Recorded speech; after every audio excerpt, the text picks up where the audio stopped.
Thanks for coming along tonight. This is our second talk of the season.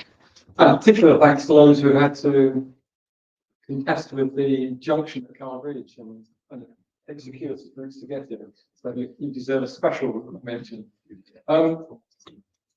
Delighted though to welcome back Alan. Alan's done several talks in the past, all of which have been very successful and well received. So no pressure there to maintain the high standard. And we have a really intriguing title for the talk, which leaves plenty of scope for it going off in many directions. But for us, it's a particular pleasure and privilege, really, to in a competing village to welcome the chieftain of the Golden Spurtle. I mentioned earlier that he's coming to a village that's the Rice Krispie village of Spade Valley. But you know, we've had a fantastic success with the Spurtle and with the carving as well in Carville, so to be commended. But it's great that you've come to your neighbouring village tonight to support us and to provide us with, say, a really intriguing title to what I'm sure is going to be a fascinating talk around navigation from a different perspective, as it's like. So, Alan, thank you very much. Thank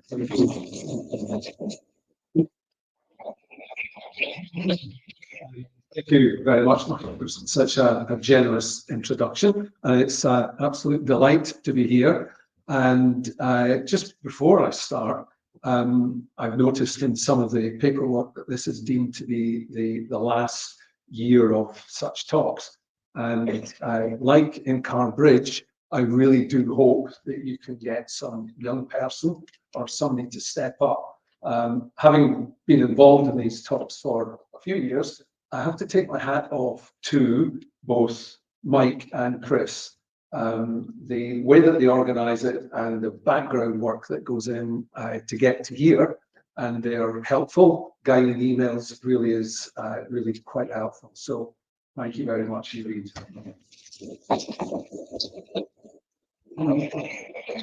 So rock stars, gods, emperors, and explorers. And Mike said there was something to do with navigation as well. So tonight we're going to be taking a bit of a journey at looking at the development of navigation, where it started off looking into the stars and understanding how and when the sort of the concept of lunar plotting came into place.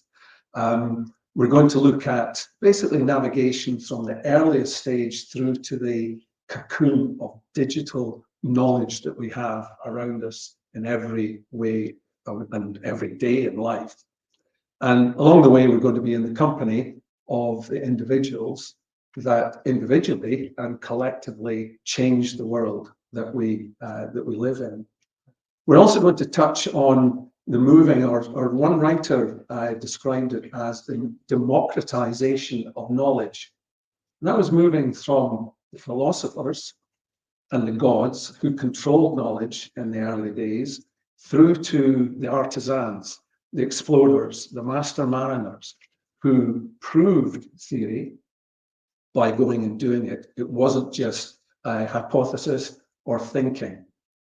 And we'll also touch on the Royal Observatory being formed in Greenwich, and it perhaps being the first example in this country of grant aid going into scientific endeavour. And then we'll move into the electronic age and ultimately the digital age that we live in. So a lot of characters to meet along the way, and perhaps just a subtext. We will, if this will just flick on, shorthand that Aristotle to Gladys West. And I hear you asking, who is Aristotle? So where does the journey start? On the west coast of Scotland. And like all good journeys, it has to start somewhere. I've been sailing on the west coast and enjoying sailing on the west coast for many years.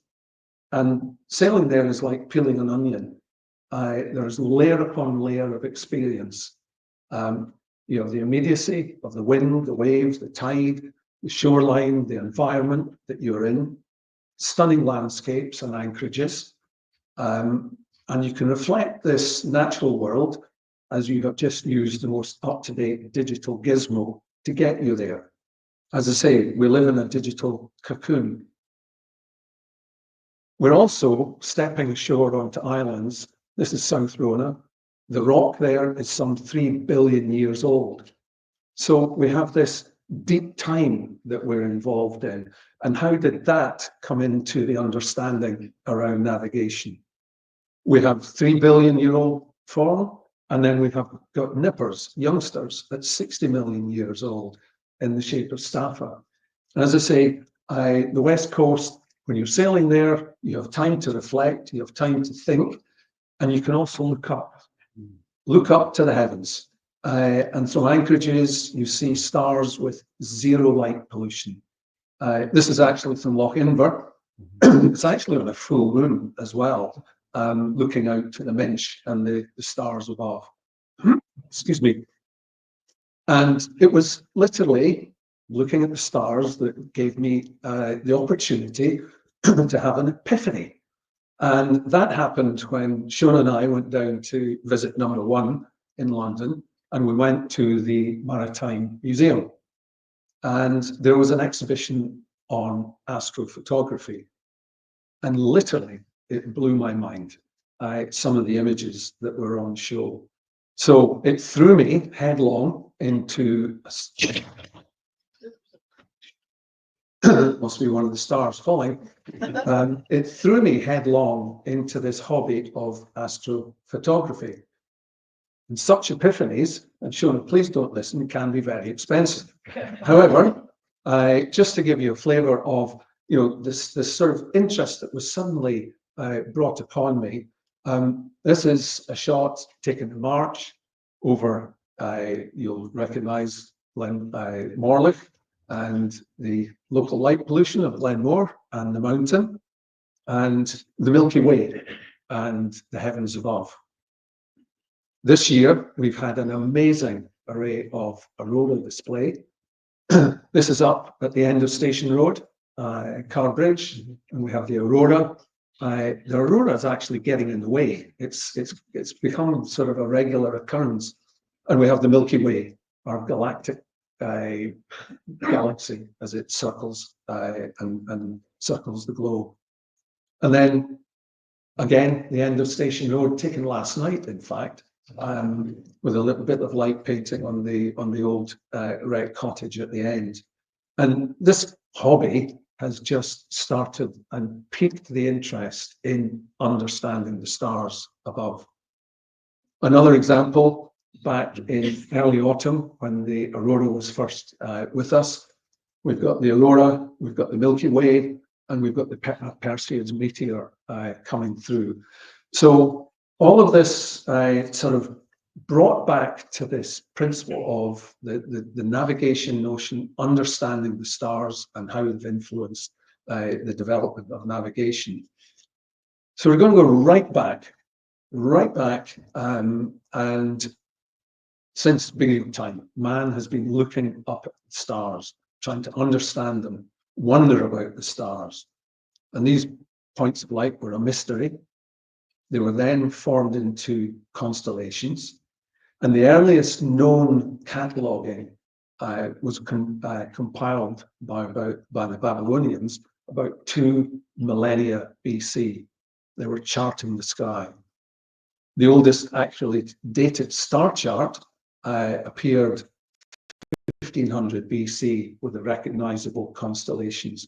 There's 88 of them in the night sky, and people for ages upon ages connected the stars above with mythology, with their gods, and the stories of the heavenly bodies above.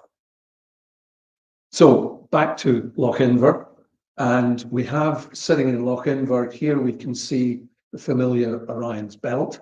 We've also got Pleiades, the Seven Sisters here, which is actually the Subaru brand badge for the car as well, if you look at it closely. And here we have Orion, the god Orion. In Greek mythology, Orion was a giant huntsman, and Zeus placed him amongst the stars as the constellation Orion. A very familiar sight in these skies around us, the plough, Ursula Major, always visible in the Northern Hemisphere and most recognized. In Latin terms, in Latin, it's the lady bear, the she-bear. As Greek mythology goes, Zeus fell in love with a young sea nymph called Callisto. Zeus's wife was jealous when she heard this, understandably, and turned Callisto into a bear. While she was in animal form, her son came across her and was about to shoot her. Zeus intervened and turned Arcas, the sun, into the bear, into another bear. So we have Ursula Major and Ursula Minor in the Northern Hemisphere.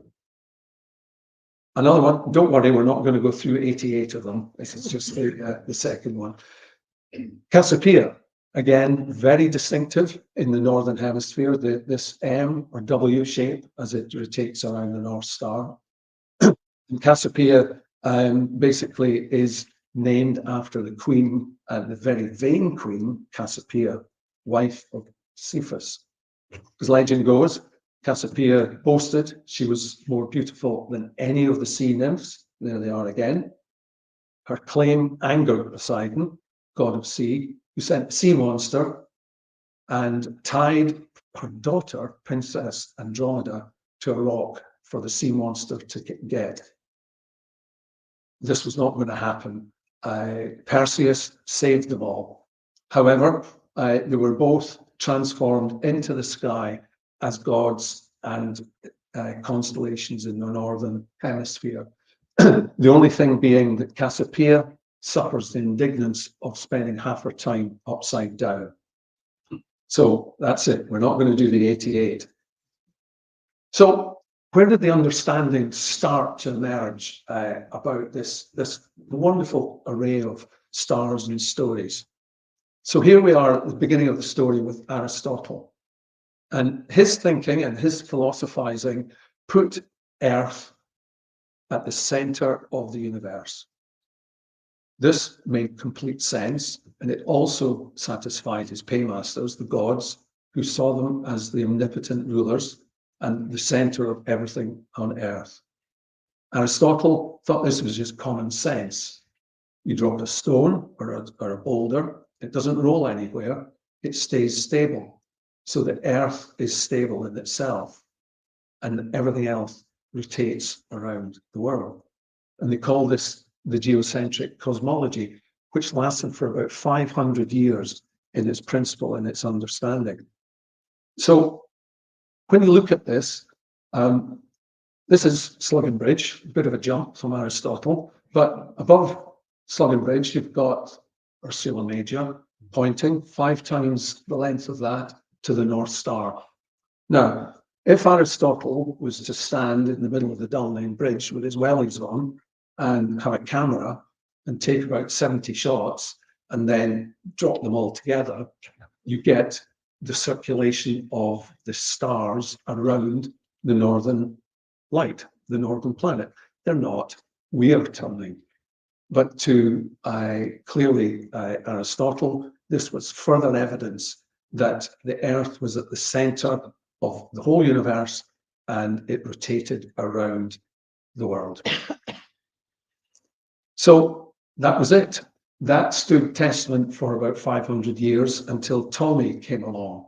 Now, Ptolemy wrote one of the most influential documents in scientific history, the Alchemist, and he underpinned this centrist model that the Earth was at the center of all other things.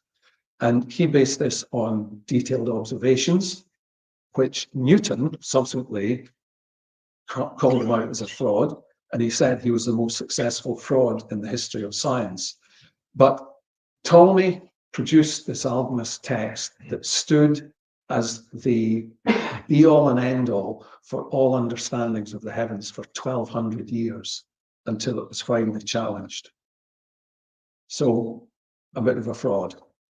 We then move into a period of Copernican thinking, where the sun is now at the center of the universe, our solar system, and the planets rotate uniformly around the sun. Clearly, this was a sea change in thinking, and this geocentric model did not go down well with the church and other astronomers, as you can imagine. However, it stood test of time for some 1,200 years. We then move into perhaps the first period of technology helping to resolve the story of the heavens. And we look to Galileo.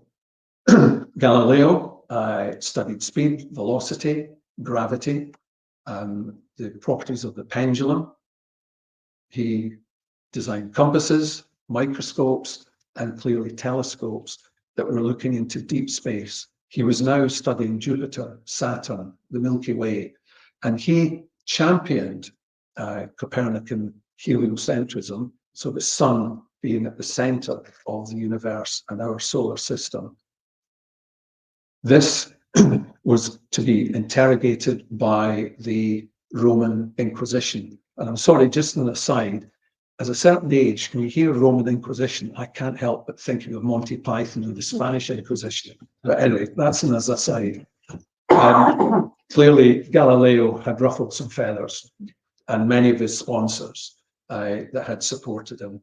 The Roman Inquisition found him guilty of heresy, and he was put into house arrest for the rest of his life. However, he continued his writings and his research. We then move into the period of Joseph Kepler, and Kepler came up with the laws of planetary motion in 1619. And this was when we got our first real handle on the orbiting of planets around the sun, the uniformity of the ellipse of certain planets, and the speeds that they were all circulating and orbiting the sun. Kepler was so far ahead of his time, and he predicted lunar events some 150 years ahead. If this was into the arms race, this was clearly now into big telescope time. And William Herschel developed the first monster mega telescope, 12-meter focal length. And he started to look into deep space. And he discovered the seventh planet. It was understood there was only 6 planets. So Uranus was discovered. And he also discovered moons on Saturn. So then we move into quite an interesting period. Again, the arms race with the big telescopes. But this was being funded by philanthropists, and the Victorian wealth generated by through the Victorian period brought people like William Parsons into the game.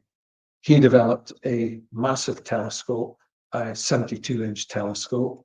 And it's interesting to look at, this was a sketch that he made in 1845 of the Whirlpool Galaxy. And in 2013, the European Space Agency photographed that. And it's quite remarkable that that was happening 1845.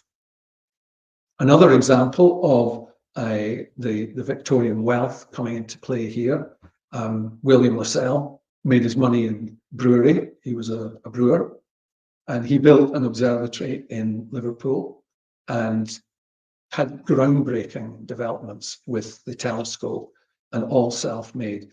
He discovered further moons on Saturn, and there's a crater on the moon, on Mars, and a ring of Jupiter that is called after Lassell. And again, we've got another example. 1882, his daughter sketched this sketch of Saturn, and here we are in 2013 from a NASA telescope. And again, it just brings home some of the advanced scientific research that was going on in these days. And it's an interesting one because Lassell actually packed his telescope up and shipped it off to Malta. And the reason that he did that was to beat Harvard University from going to a clear sky site in the Mediterranean. And it also began the advent of the development of overseas observatories, mostly funded through private means. And you had the philanthropists gazing up at the stars, but behind them, there was knee-deep in civil servants who were busy surveying, carrying out censuses, and mapping the local territory with one key objective: controlling the land that was now within the empire. So the Madras, Cape of Good Hope came on in South Africa, Madras, and 2 in India observatories came on behind. And they were all basically predicated on the same model of private wealth funding the building of it, but housing civil servants and the push for control of territory. Obviously, observations have now moved on, and from terrestrial observation into deep sky, and we've got Hubble 1990, Voyager 97, and we have James Webb bringing us back some incredible images into deep, deep space. So whilst all of that is going on, we have to remember, as people were looking up, people were also looking down. And we're back to Rona, 3 billion years old piece of rock. So this is where James Hutton comes into our story of rock stars, gods, and emperors. And James Hutton was the first individual to really understand the concept of deep time and geological movement and how the Earth and the world was built.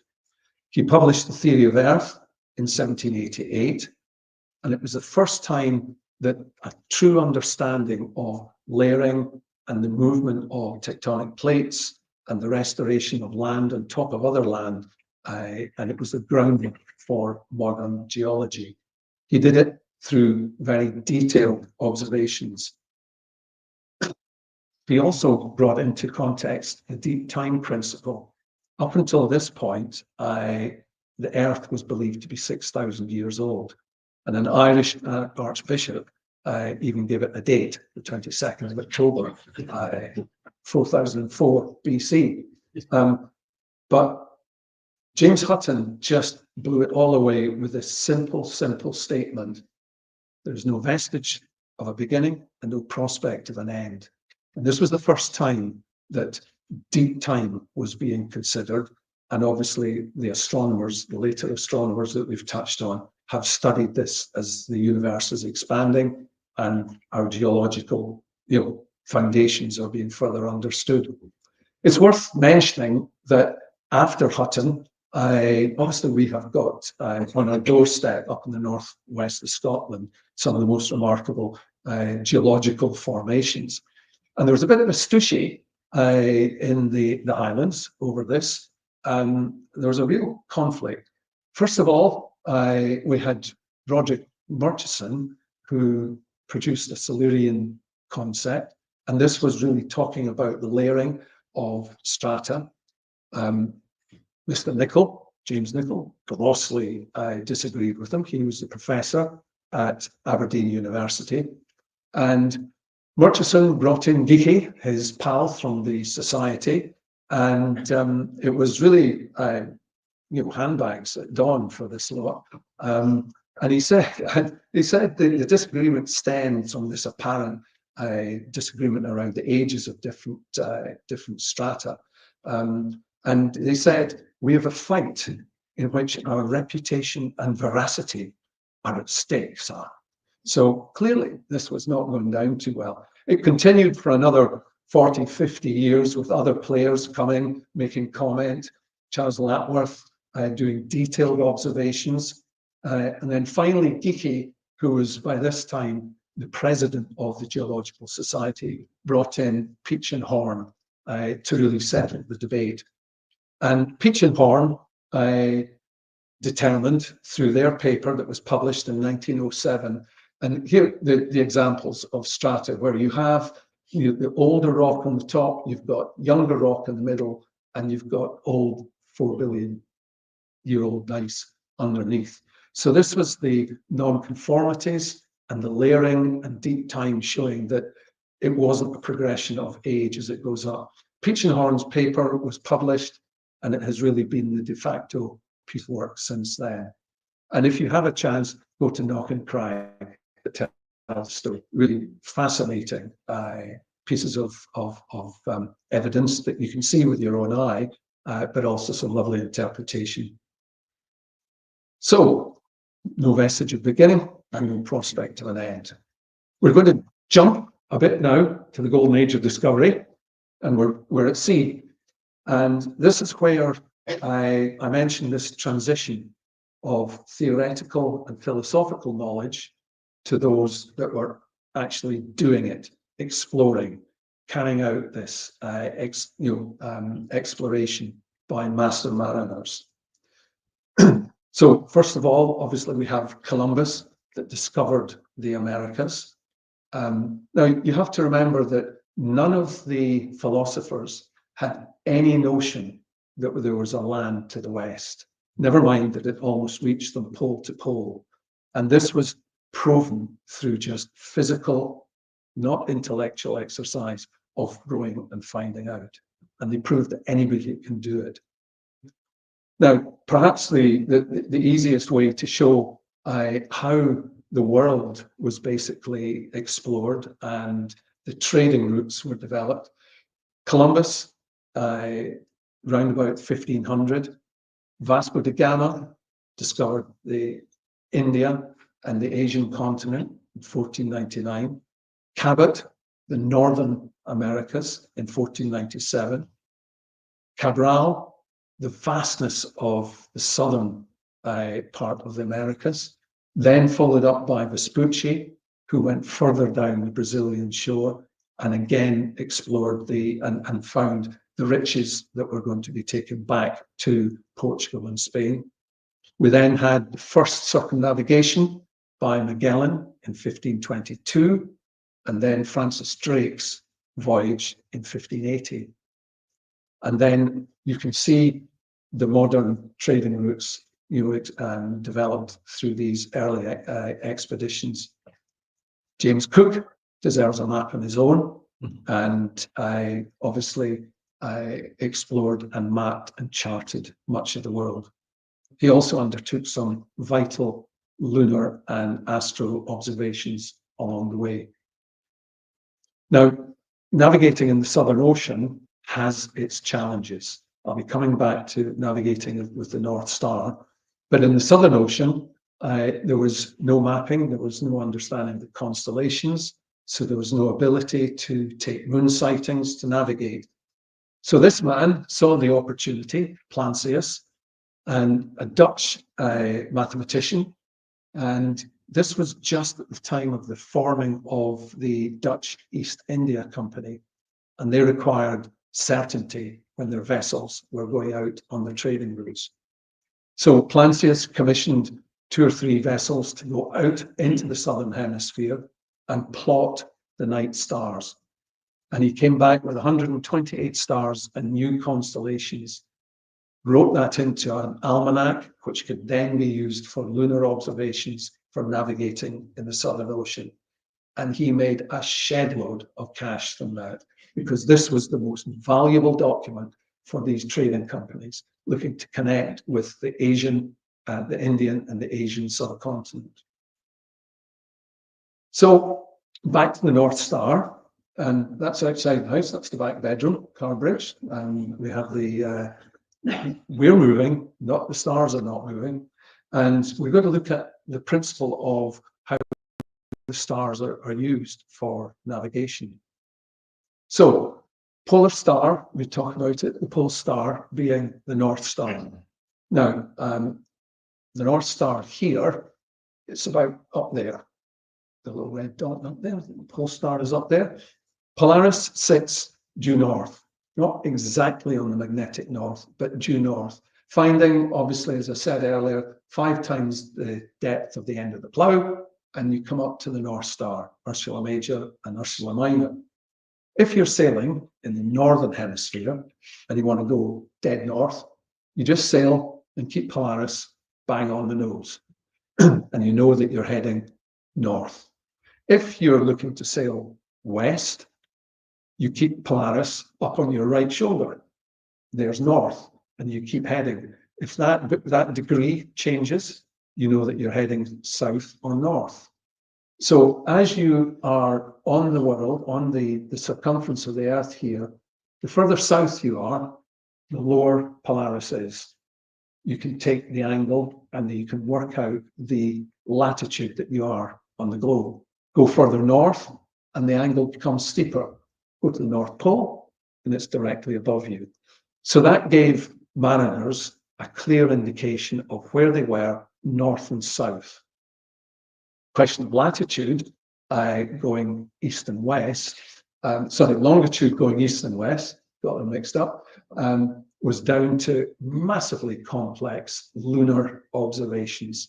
You had to take distance from stars to the moon, the angles, the time of the day, the altitude of certain stars above the horizon, all of this done from a pitching ship, not easy. So there needed to be an answer, a solution for this. So this is where we come to John Harrison, our man of fame around making clocks. 1714, the Longitude Act was brought in, and the Board of Longitude was formed, and their prime purpose, and I quote, establish quickness of voyage, the preservation of ships, the lives of men, the trade of Great Britain, and the honour of the kingdom. So that's your job, sunshine. So to date, obviously mariners had been using stars, sun, the wind, dead reckoning, throwing a lead line over the side and counting the knots as it ran out, and dead reckoning was their method of navigation. Now, the growth of the sugar trade in the West Indies, and regrettably the slave trade to the West Indies, required more accuracy and less loss of shipping for profit. So this was partly driven by imperial expansion, but also by the UK insurance industry that was keen to cut their losses. So the Longitude Act offered a prize £20,000, which is equivalent to about £2 million now, to resolve the question of finding out your longitude. 10,000 if you could get it within 2 degrees. And this perhaps was the first example of long-term state funding, either to develop scientific research, and that has carried through to today. And there was 2 main characters that were involved in this.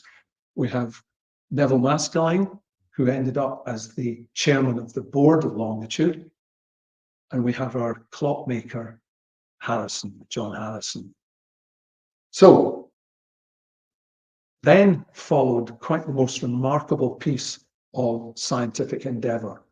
Here we had a bit of an oddball northerner, an absolute genius in making wooden clocks. And he went down to London, had no knowledge of the London clock scene and the traditionalists, and he was taken in by the London establishment as this quirky, awkward, but brilliant type. He developed, obviously, the pendulum. Galileo's pendulum was of no use at sea. So he developed H1, H2, and H3 as he was looking to develop a clock that could operate at sea. These pieces of engineering marvels are at Greenwich Museum, and they really are worth having a look at. You're that far away from them through the glass case. They really are quite remarkable. The Board of Longitude set a number of hurdles for Harrison and barriers for him to negotiate, and testing of the watch and the clock. So how do you find your position using a watch? If you're, here we are, longitude, 0 degrees through Greenwich. If you're that side, the eastern side, it's deemed as plus. If you're the western side, it's deemed as minus. So the Earth rotates 360 degrees every 24 hours. Now, we take that as given, and we're going to do another little detour here. And we're going to jump back to 3000 BC. And why 24 hours? The Babylonians had a base counting system to 60. Now, it's sexagesimal, if that's the right pronunciation, and I believe that's not available over the counter at Boots either. However, they had basically come up with a system that used this base 60 rather than digital decimal 10, where there are more divisible numbers into 60 than any other number. So they had a long-term planetary clock, which was going to cycle once every 3,600 years. They took the 1 hour to be 3,600 seconds, 24 hours a day, 12 hours to noon, all into their 60. And then they took it one step forward, further, 360 degrees, our compass, the rotation of the world. It's not by any scientific measurement of time. It's simply because the Babylonians decided that 60 was the most convenient number. They did that and nobody else could complain. And we've been using it ever since. It goes further than that. They can't resist this one. Their counting system, as was used in many ancient cultures in Asia, 1, 2, 3, 4, 5, 6, 7, 8, 9, 10, 11, 12, 13, 14, 15, 16, 17, 24, 36. You can see where this is going, 48, 60. Wonderful. So it's not by any technical or mathematical basis. It was because of this early choice of 24 hours in the day. So anyway, back to our challenge, and how do you use a watch to tell where you are? So rotates 360 degrees in every 24 hours. Divide 360 by 24. So 1 hour, the Earth has moved 15 degrees. So if you have a clock set at Greenwich Mean Time, and off you toddle over the Atlantic, and then one day you look to find out noon where you are, where the sun is at its highest above you, wherever you are, and you see the sun at its highest. That's noon. You dig out your Greenwich clock and it says 3 o'clock in the afternoon, 1500. So you are actually 3 hours behind Greenwich. So what you do is you have -3 times 15, so you're at -45 degrees. So you now know that your location is 45 degrees east, and that's how you use a clock. You then wait for night, spot the North Polar Star, and you have got your latitude and longitude within reason. Bingo. And you have to remember that 1 degree error, and you're talking one little fraction of a degree, is 60 miles. So you might have a problem if you're taking that on a bucking bronco ship. But that was the principle that Harrison and the clockmakers were looking to achieve.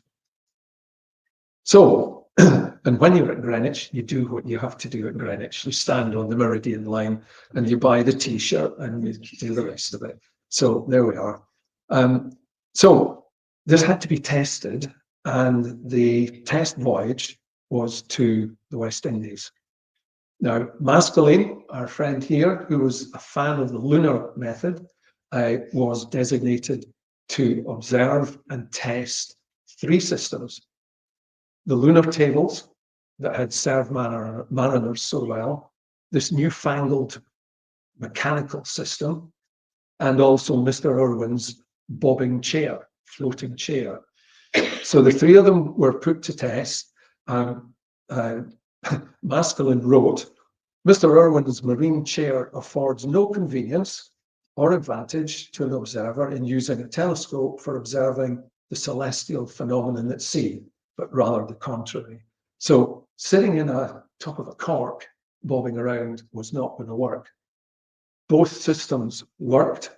However, being a lunar type, he put more and more testing hurdles in the way of Harrison before he could get his money. Now, I mentioned that this was the first grant-making or funding body, and maybe the government agencies that seem to flourish in this area have been looking at the Board of Longitude manual of being awkward when it comes to handling grants, but that might just be an observation. Beyond that, we move into the time of the sextant. And the sextant first developed around 1699 by Newton as a quadrant. And this piece of kit brought together the watches, the almanacs, and an easy piece of observation.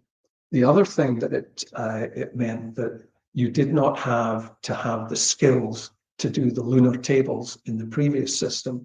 And we've got to remember that the marine watch was not going to come flying off a production line. There was very few of them about. So the sextant ruled the waves. It was a bit of a category killer for the next couple of centuries and used right up to this day. But there was no point in knowing where you are if you didn't know what the territory was around you. And in 1795, the Admiralty opened the Hydrographic Office with express aim of charting and consolidating all of the various charts around not just the UK, but the world. This was, the first chart was published in 1800, and then they went on through the next 50 years. They developed relationships with other nations to consolidate charts. Francis Beaufort was the Director General, and he brought in the Beaufort scale and timetables. And now some 90% of shipping uses Admiralty charts from around the world. So clearly a vital part of the navigation story. Now, we come to the electronic age and we move back almost a step to traditional triangulation. We've all done that on the hill, triangulated to the old cocked hat. This is one that's been done at sea. I think if somebody came up from the chart table and presented that to me, I'd tell them to clear off and get a smaller cocked hat than that. But however, that's a big area there. So traditionally, triangulation was brought into the realms of electronic navigation. And this brought in radio waves and radio direction finding. Heinrich Hertz developed the series of experiments that would prove James Clerk Maxwell's prediction and his theory of electromagnetic waves. This allowed directional waves to be, radio waves to be picked up from a direction, and you take the reciprocal and you know the bearing, so you know you're somewhere along that line. Take 2 or 3 masts and you get that cocked hat and you have an understanding of where you are. Radio direction finding was used predominantly in the Second World War, used by both sides, trying to locate and navigate for aircraft, surface ships, and submarines.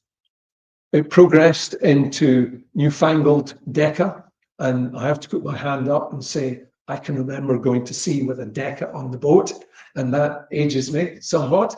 It didn't work, thankfully. I didn't know how to switch it on either. And Lorancy, which was used more for the services and the military uses. But radio waves were about to be overtaken, superseded by digital transmission. And here we are, Gladys West, the lady with Aristotle. And Gladys West, what a story this woman has. She made contributions to mathematical modeling, to the shape of the Earth, that allows the GPS satellites to operate. She was a retired naval mathematician. NASA brought her out of retirement. And in the 60s and 70s, you can imagine how hard it must have been for a lady of her colour to be taken in with the white shirts in NASA and the American space program.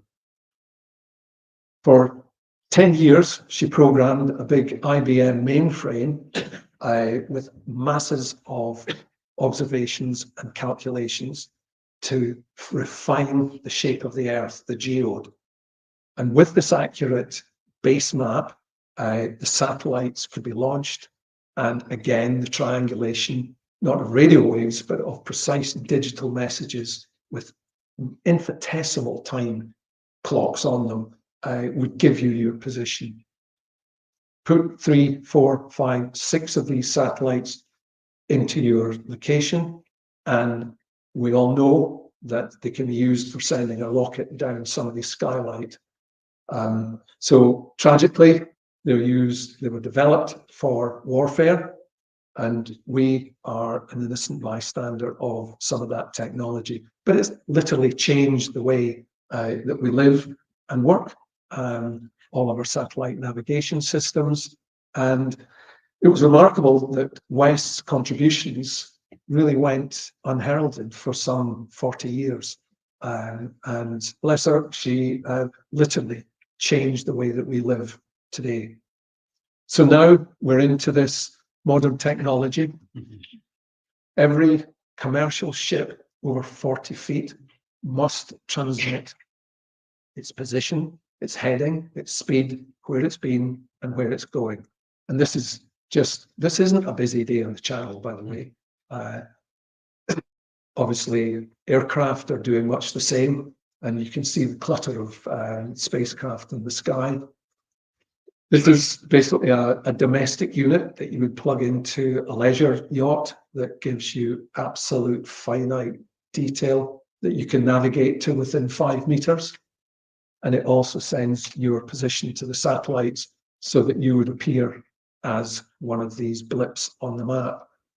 You've got handheld devices and you've got PLBs, personal location beacons. Press the button, signal goes off, and in theory, search and rescue know where you are. But it's down to you to get out. Miniaturization continues, and the most ridiculous small bits of kit now. I'd be frightened to lose that. Never mind, I rely on it. But that is a tracker, and it will send satellite messages to base camp for SOS and digital messaging. This is the watch I wear when I go sailing. Speed, average speeds, it even has a chart and a map on the watch face. So, as I say, we're surrounded by this cocoon of navigational aids and digital technology. And what's happening now, and what might be the next step? And we have to look at satellite communications and their impact, and the way that is developing behind the satellite, the positioning satellites. This is Elon Musk's Starlink rocket base, another set of satellites going up. It's estimated that Starlink have some 6,500 satellites now orbiting the Earth, not in high orbit, but in fairly low orbit, looking to provide high-speed internet to almost anywhere in the Earth. Campaigners state that there's some 40 of these going up each week, and they're like a full moon. The reflection that they're giving back down from the sunlight is basically compromising visual astronomy, because there are so many satellites up there. They're not only interfering with visual activities, but they're also interfering with the radio waves of the professional and the forces and military as well. So we've got all of these going around, 100,000 potentially, and I'm not sure if Mr. Musk is overly bothered, but equally, this is the impact. Used to go sailing on the West Coast, and every second or third trip, you might see a satellite cross over. Take any picture of the night sky, and you have to edit out the satellite tracking. There's literally thousands of them up there. And really, where does it go from here? I was at a talk last week, and the speaker described the obsolescence strategy for these satellites. It's the middle of the Pacific Ocean. They do not burn up when they come back down because they're in low orbit. So massive concerns, and is the licensing correct? Is that being managed? So we've been on a bit of a journey. These are the characters that have helped us on the way. Aristotle to Gladys West. And collectively, they've left us in this absolute noise of digital information and data, and whatever you need, you can get like that. But that is the shipping channels of the world right now, a heat map. And it's worth just jumping back to the early explorers, and they had it right, didn't they? But that's where we are now. And in all of this noise, I have to say that when you're sailing on the West Coast, sometimes you just switch it all off and sail. Thank you.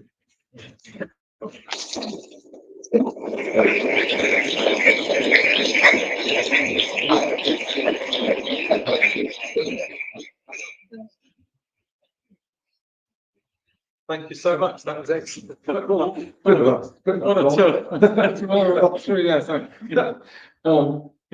Fantastic. And I've been to Greenwich, and Harrison clocks it, and it's just a wonderful experience. Yeah. But I thought somebody said they'd moved the clocks out, or someone had taken them out. But it's no, they were there in October, November last year. Right. So hopefully that's more. Questions? Yeah. Something that's puzzling me is how possible learning the heavens, you can come to the conclusion that they're not, the world's not centered on us, but on the sun.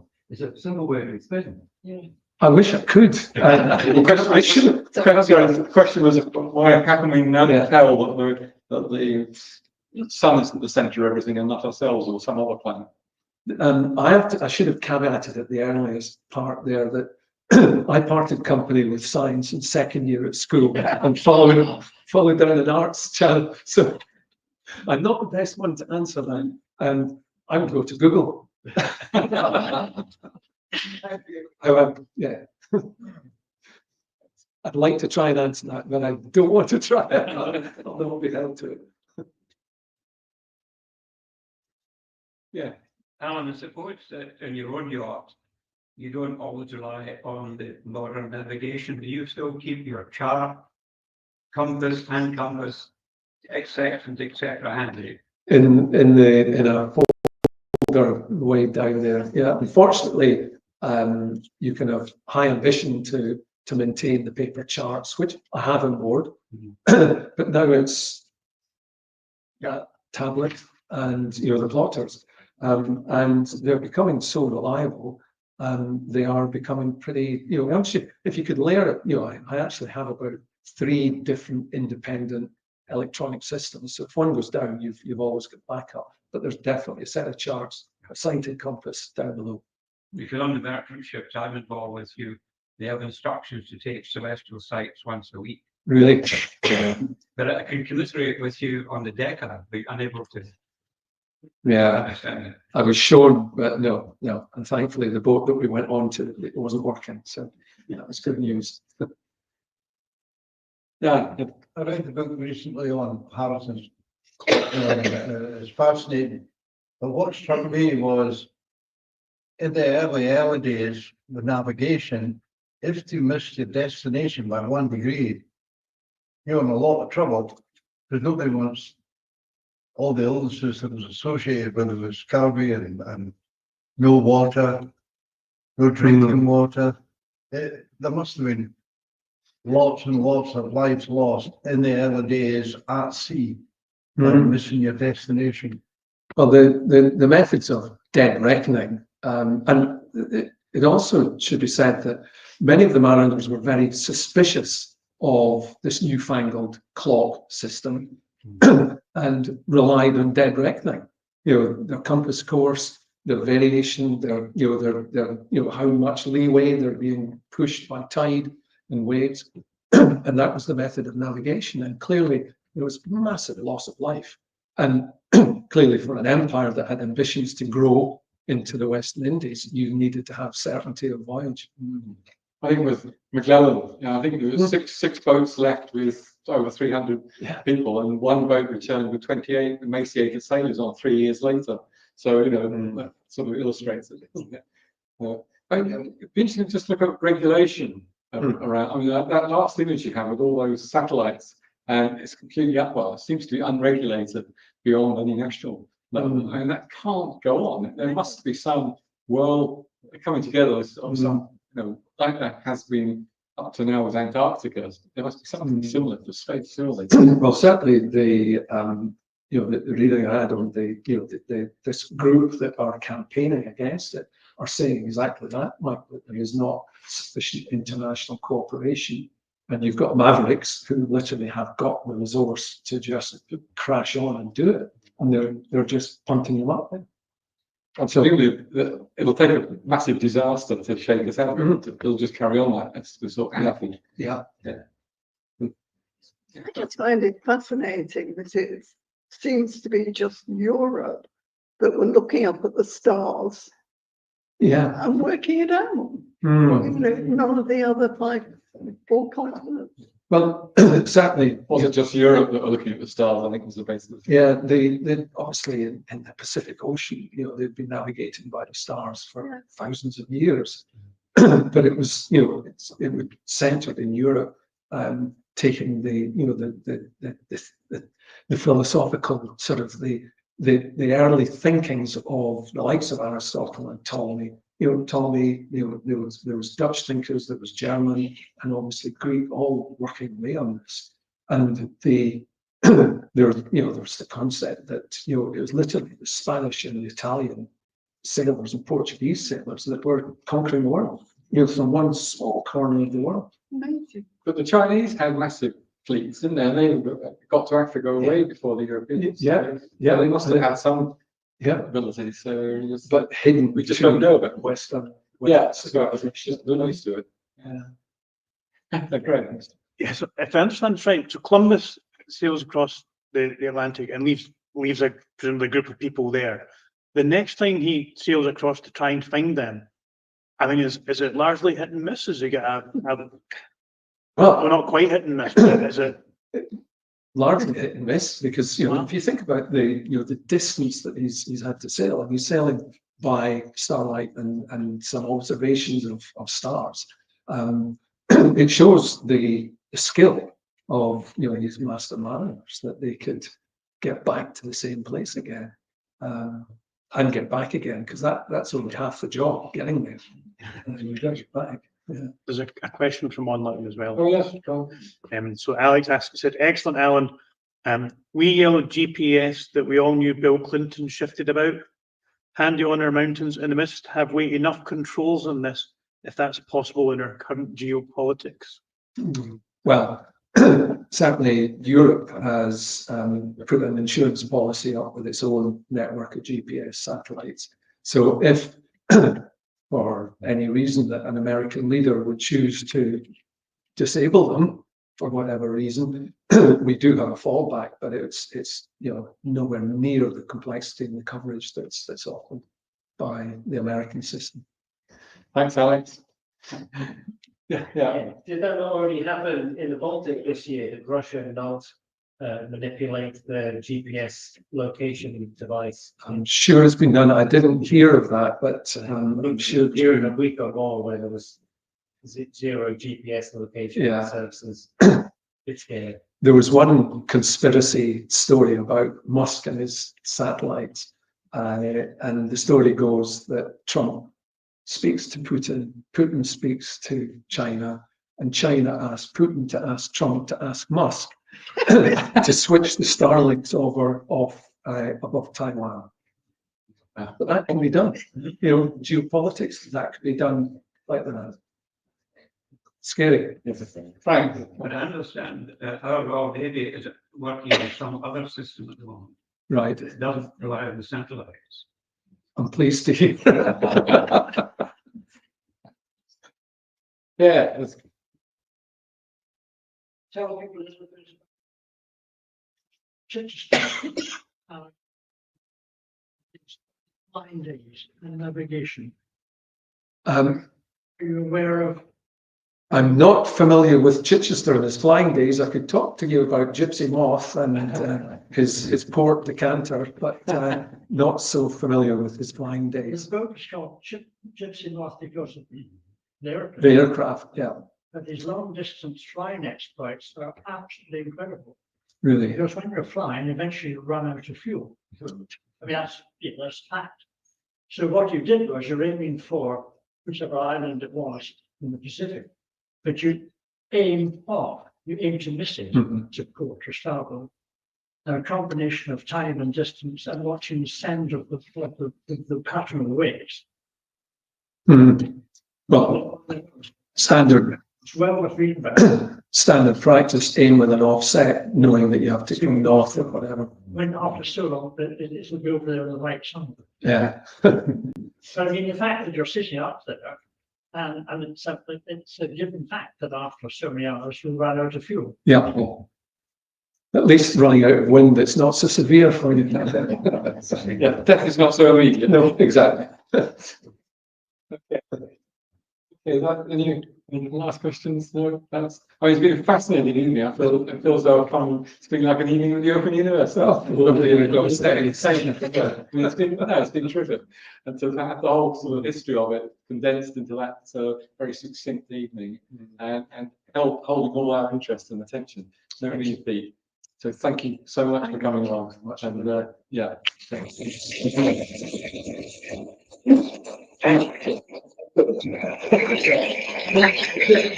Before you go, you'll notice there's a couple of buckets out here for lifeboat.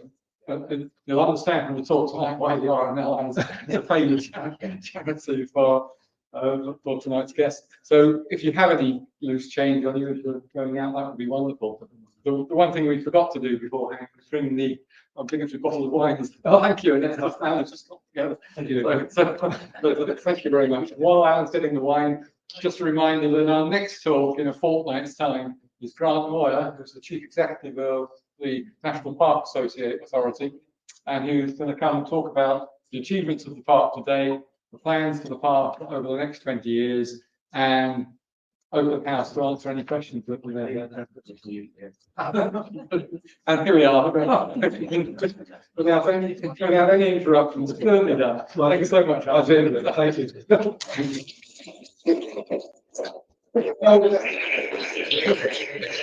Take the boat leaflets with you. Hopefully we'll see you in a fortnight's time. And please, if you've got a cup, if you can take it out, that would be really helpful. And if you fancy stacking your chair, that would be even more helpful.